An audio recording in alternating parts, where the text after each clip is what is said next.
Notre dernière mission au Mexique avait marché comme sur des roulettes. Et nous avions devant nous 2 bonnes semaines de liberté. 2 semaines à passer comme de vrais touristes, quoi. À visiter de fond en comble l'Amérique centrale. Naturellement, Bob ne m'a fait grâce d'aucune vieille pierre. Depuis le temps que nous errons à travers le vaste monde, ils m'ont fait visiter des centaines de monuments, de ruines, de vestiges de toutes sortes. Mais il faut avouer que c'est assez impressionnant. Ils ont toujours vu grand en Amérique. En tout cas, je peux dire que maintenant, les civilisations précolombiennes n'ont plus de secret pour moi. Je sais très bien distinguer, par exemple, un temple maya d'un palais aztèque. Et ça n'est pas moi qui confondrais un Nahua avec un Chichimec. Mais moi, voyez-vous, ce que je préfère dans les voyages, ce n'est pas les monuments. Ce que j'aime, c'est voir des gens bien vivants. Par exemple, j'aime les entendre parler, même si je ne comprends pas un mot de ce qu'ils disent. Je me promène dans les foules. Ça, c'est pour moi de vraies vacances. Et pour finir, vous savez ce qu'on a fait? On s'est offert une bonne petite croisière dans la mer des Caraïbes. Regardez-moi cette mer, hein? Mais après quelques jours de cette vie de château, je sais pas, les jambes commençaient à nous démanger. Il était temps que nous retrouvions la terre.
Oh! Excusez-le, madame, il est resté très gamin.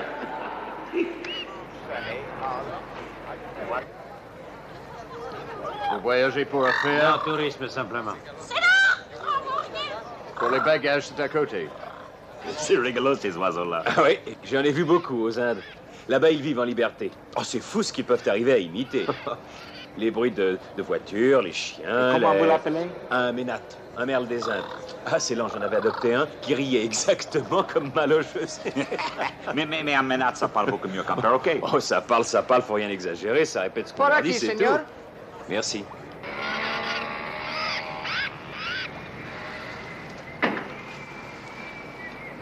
À l'hôtel del Gobernador. ¿Pero qué mandan es esto? Je vais être dans l'obligation de vous confisquer ces armes. Et vous allez les payer cher, croyez-moi.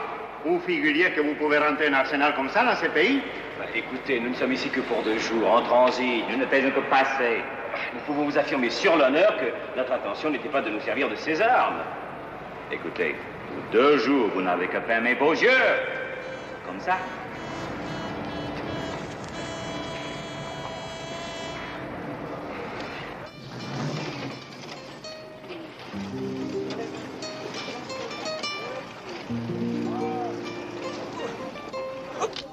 Passe les bagages. Oh, attention. À l'autre.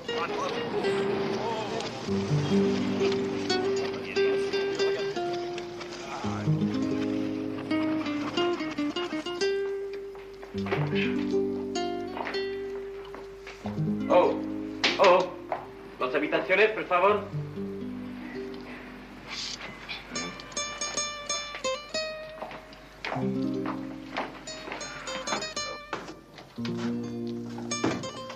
C'est la dernière chambre. Ça va, vous pouvez nous laisser. Neb, on a encore eu de la veine, ça pourrait être pire. Alors qu'il est, on pourrait être tous les deux en train de réfléchir aux inconvénients de la douane sur la paille humide d'un cachot. Pour deux malheureux petits automatiques dont on n'avait même pas l'intention de se servir. Il faut croire que la pureté de nos intentions n'était pas inscrite sur nos visages. En tout cas, ils nous les ont bel et bien fauchés, hein? Confisqués. Je vais faire mon possible pour qu'on tâche de nous les rendre à la sortie. Et comment on se défendra si on nous attaque? Avec ça et ça. Puis d'abord, je me demande pourquoi on nous attaquerait. Pour la bonne raison qu'un pays où on ne connaît pas Beaumoran ne peut être qu'un pays de sauvages. C'est une femme. Une femme qu'on égorge.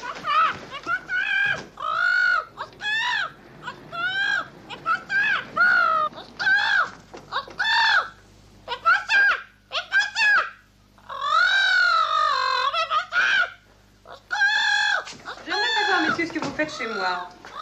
Ben, c'est-à-dire que nous avons entendu appeler au secours et nous avons cru que... Et n'écoutant que votre courage, vous vous êtes précipité pour secourir mon oiseau. Vous êtes vraiment très courageux. Cet oiseau est très mal élevé. Il adore faire des farces. Je crois que le moment est venu de nous présenter. Bob Moran.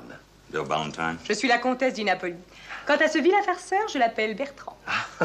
Ah, Bertrand, vous êtes un très bel oiseau. Mais si vous continuez à raconter n'importe quoi, personne ne vous écoutera plus. Quelle histoire, quand je le raconterai chez moi en Écosse. Peut-on savoir ce qui vous amuse tant? Ah, mais excusez-nous, monsieur, mais cet oiseau... Je vous avais dit de l'enfermer. Mais monsieur, nous sommes les seuls coupables. La voix de cet oiseau est tellement humaine que nous sommes laissés prendre et que... On croyait découvrir un drame affreux. Et vous avez pu constater qu'il ne s'est passé ici rien de semblable. Messieurs. Si je comprends bien, on nous met à la pote, c'est ça? Madame, veuillez nous pardonner cette visite un peu imprévue. C'est vous, Sailor? Oui, c'est moi. Eh bien, je suis tout à fait à l'avis de votre oiseau. Alors, vous êtes contente. Vous avez réussi à vous faire remarquer. Aquarium, cette scène ridicule. Comme si nous avions quelque chose à craindre de ces deux jeunes écervelés. Alors, tu trouves qu'on n'a pas eu assez d'ennuis comme ça? Il faut encore que tu nous attires des histoires avec les clients de l'hôtel. Mais je n'aime pas qu'on me marche sur les pieds, surtout en présence d'une jolie femme. Ah, parlons-en de cette jolie femme. Son Ménate a un répertoire plutôt surprenant. Il a dû être éduqué dans un drôle de milieu. Quoi? Qu'est-ce que c'est encore? Ah, vous allez voir que le comtesse vient nous faire des excuses. Monsieur Bob Moran et Bill Valentine, Oui, c'est nous. Pourquoi? j'ai ordre de vous emmener au quartier général. Vous ne semblez pas vous rendre compte, messieurs, de la gravité de la situation. Je ne vous cache pas que votre cas est des plus suspects. En ma qualité de chef de sécurité du territoire, je dois être impitoyable pour des individus tels que vous qui tentent d'introduire des armes. D'ailleurs, voulez-vous m'expliquer ce que vous comptiez faire de ces armes? Mais notre intention n'était pas d'introduire des armes dans ce pays. Nous avons seulement manqué d'un peu de temps pour établir un visa. Au départ, c'est une simple formalité. Une simple formalité. Une simple formalité? C'est peut-être une simple formalité de faire pénétrer des armes en zone militaire aussi? Mais ces armes ne sont pas les armes de guerre. Et puis, nous ne sommes pas dans une zone militaire, que je sache. Non. Mais nous sommes à proximité d'une base militaire ultra secrète. Ah, c'est vous qui nous l'apprenez. Il faudrait savoir si vous dirigez la sécurité militaire ou le bureau des renseignements. Oh, ça, par exemple, c'est vous qui allez me donner des leçons à présent. Mais savez-vous bien que je pourrais vous faire arrêter? Qu'est-ce que c'est? J'aimerais que vous preniez connaissance de ces documents. Ah, messieurs, si j'avais su que vous aviez de telles recommandations. Mais pourquoi ne m'avez-vous pas dit ça tout de suite? Nous n'aimons pas beaucoup étaler nos actions d'éclat. Messieurs, si je puis quelque chose pour vous, j'aimerais vous faire oublier la mauvaise impression que vous avez dû avoir de votre arrivée dans cette ville. Pas du tout, c'est nous qui vous devons des excuses. Mais je voudrais tout de même vous demander un petit service. Si c'est en mon pouvoir. Cette région possède, je crois, d'assez belles ruines précolombiennes. Non, en effet, elles sont d'un accès assez difficile. Mais si vous ne craignez pas les mauvaises pistes, je tiendrai une voiture à votre disposition. Vous verrez, le temple par lui-même n'est sans doute pas aussi intéressant. Tiens, on dirait encore un Ménate. Pardon? J'ai dit que je viens de voir encore un Ménate. Oui, c'est bien un Ménate. C'est celui du professeur Strongman. Un original, ce Strongman. Vous le connaissez? Personne ne peut se vanter de bien connaître le professeur Strongman. À part son oiseau qui ne le quitte jamais. C'est d'ailleurs un physicien de tout premier ordre. Il travaille à la base secrète depuis 2 ans. Dans ce cas, sa discrétion ne peut que vous servir. C'est un fait. Et son oiseau est aussi discret que lui. Ce pauvre Strongman n'a pas encore réussi à lui apprendre à parler. Il n'a jamais pu en tirer quelques sons inarticulés.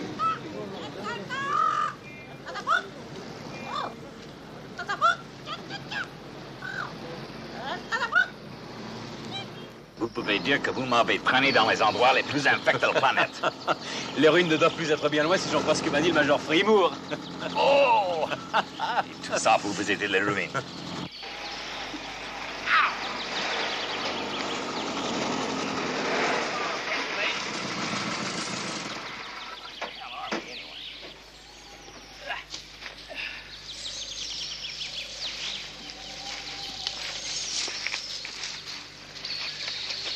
J'ai tout lieu de croire que nous nous sommes trompés de chemin. Ça me paraît clair. À moins que vous ne prétendiez qu'on puisse prendre ceci comme vestige pour la civilisation précolombienne, hein?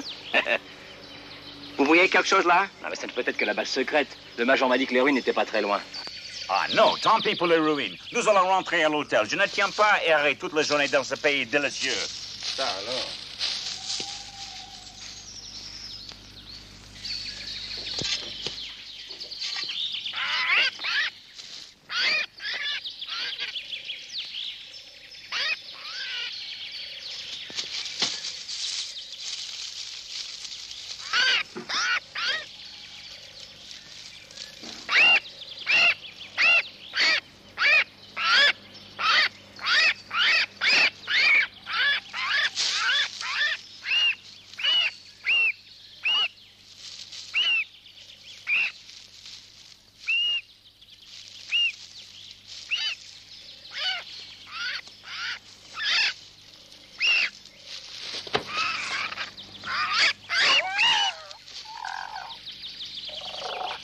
Ça alors.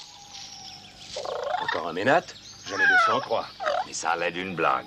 Et regardez, on dirait qu'il est blessé. Non, il a seulement le bout des ailes coupées. C'est ça qui l'empêche d'aller bien loin.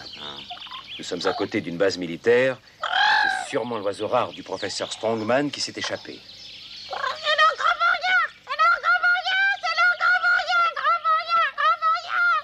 Mais ce n'est pas le ménate, le professeur Strongman. Non. Et je me demande comment cet oiseau a fait pour arriver jusqu'ici.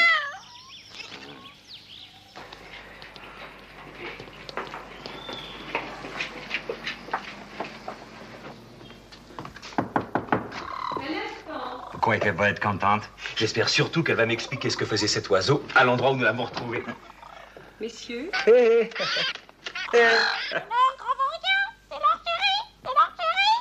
Qu'est-ce que c'est que cette plaisanterie? Excusez-moi, messieurs, je n'ai pas de temps à perdre. Jean-Laurel Carlette, il faudra bien que ce mystère soit éclairci.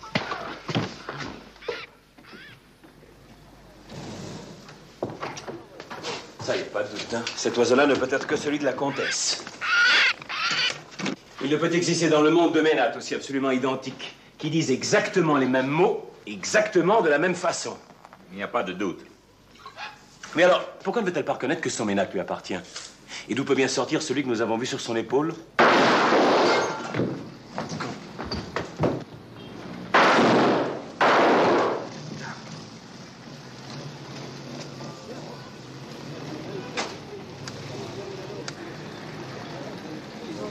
Allez, en route, vite. Voilà la pièce à conviction.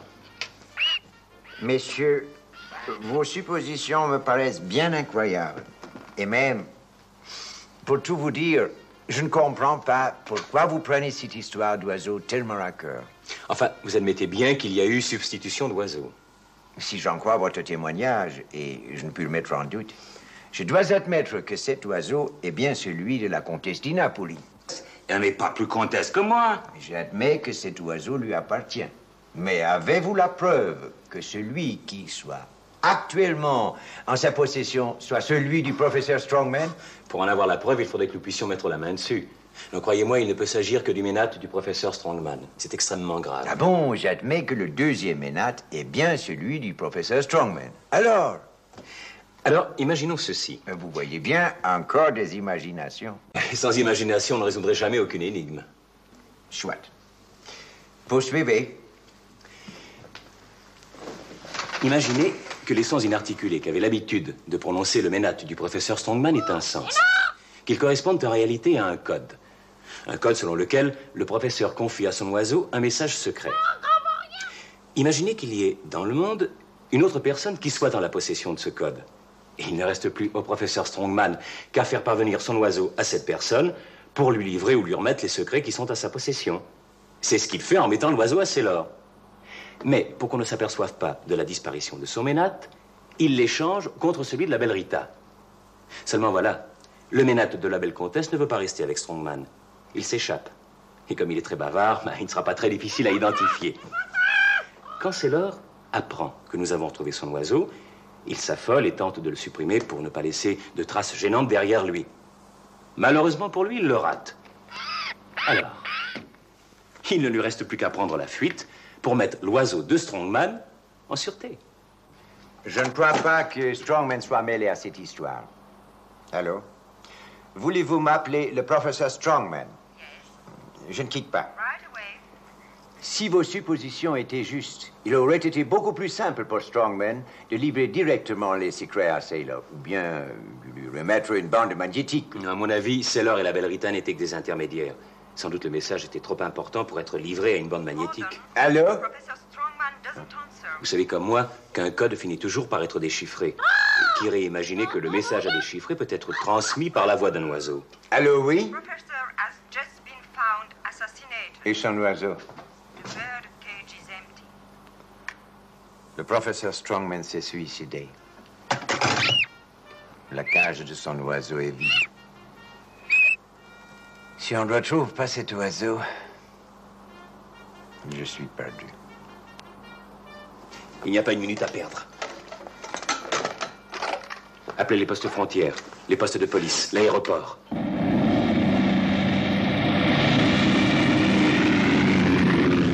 Oui. Parfaitement, je me souviens très bien, Major. Une grande femme, assez jolie, avec un grand brin. Et en effet, il y avait un oiseau. Ils ont pris l'avion de Veracruz.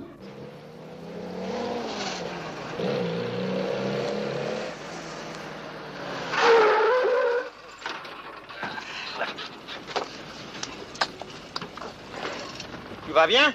Oui, monsieur le major, le plein est fait, encore une minute. Bon. Soyez prudent. Vous savez que Veracruz est de l'autre côté de la frontière. Quand vous serez là-bas, je ne ferai plus rien pour vous. Le mieux, c'est de ne pas vous faire remarquer. On sera aussi discret que l'homme invisible. La seule chose qui compte, c'est de rattraper l'oiseau. Quant à ce bandit et à sa complice... J'aimerais avoir 2 mots avec eux. Non. Le contre-espionnage s'en chargera. Plus tard. Pour le moment, il faut parer au plus pressé. Ready, you can get him. All right.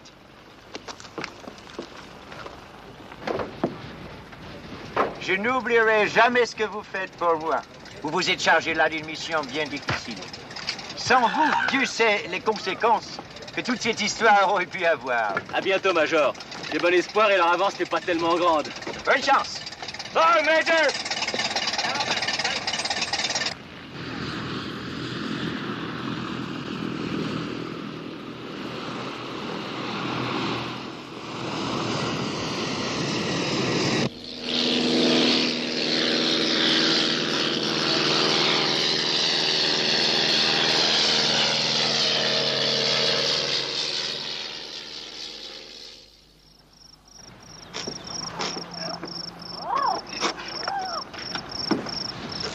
À nous de jouer maintenant. Tiens.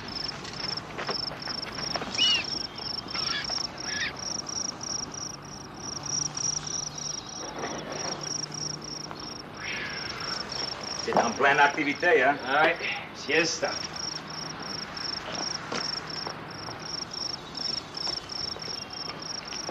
Oh. Vous pouvez le conduire en ville, pronto. Si, signor. Mais comment vous êtes venu? Il n'y a pas d'avion à cette heure-ci. On a appris à voler bien avec nos propres ailes. Come on, let's go. Vous n'auriez pas vu arriver le dernier avion une jeune femme en blanc avec un grand type et un oiseau comme celui-là? Si, signor. Je les ai conduits. C'est ça. Ah. Ce sont des amis à nous. Dites-nous, vous les avez conduits. Buenos.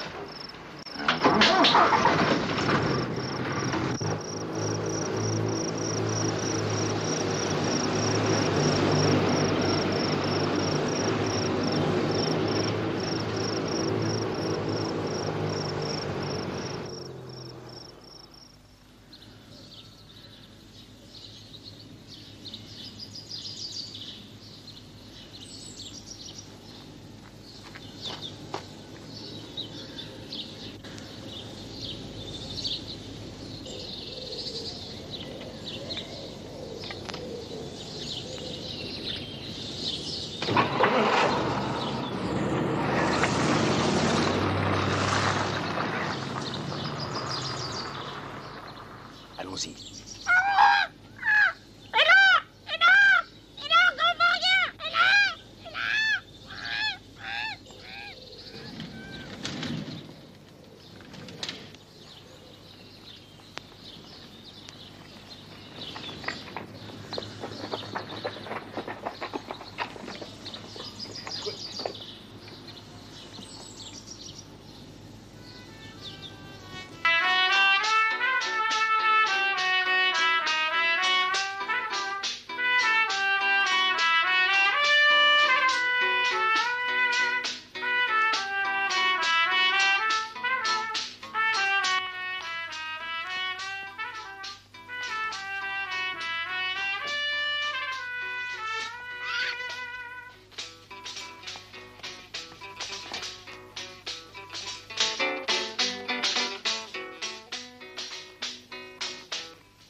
Allez, Rita, on fait les malles.